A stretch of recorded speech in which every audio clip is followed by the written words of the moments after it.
சீனா brother, நீயும் திருந்துவன்னு தான் நானும் கயிற்றை விட்டு விட்டு பிடிக்கிறேன். நீயும் திருந்த மாட்டேன்னு அடம் பிடிக்கிறியப்பா. திருந்துப்பா, உனக்கு நல்லபடியாக நான் சொல்கிறேன்.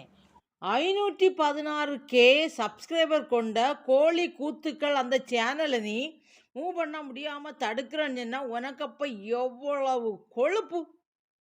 அவங்க வீடியோ அப்லோட் செய்த உடனே 5 நிமிஷத்துலேயே வேற ஒரு சேனலில் போயிடும் அந்த வீடியோ.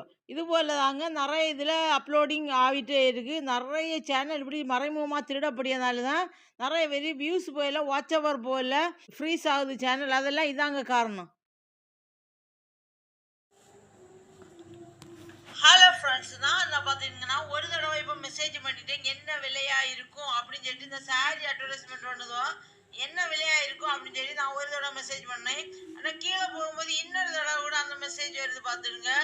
அது எதுனாலே இருக்குன்னு சொல்லிட்டு உங்களுக்கு தெரிஞ்சால் ஒரு கமெண்ட் பண்ணுங்க. பாருங்க, கீழே போகும்போது திருப்பியும் வரும் என்ன விலையாக இருக்கும், திருப்பி பார்த்தீங்களா?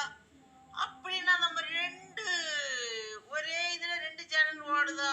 இந்த அட்டூழியங்கள் எல்லாம் ஒழியணும்னு சொன்னால் அவங்கள்ட்ட இருந்து சரியான ஒரு அபராத தொகை நம்ம இங்கே வழங்கணுங்க. இப்படி சேனலை திருடுறவங்களுக்கு அதுதாங்க இருக்கக்கூடிய தண்டனை. அதற்கு அரசு அதிகாரிகளும், கூகுள் நிறுவனம், யூடியூப் நிறுவனம் எல்லாரும் சேர்ந்து ஒத்துழைச்சா மட்டும்தாங்க இது சாத்தியமாகும்.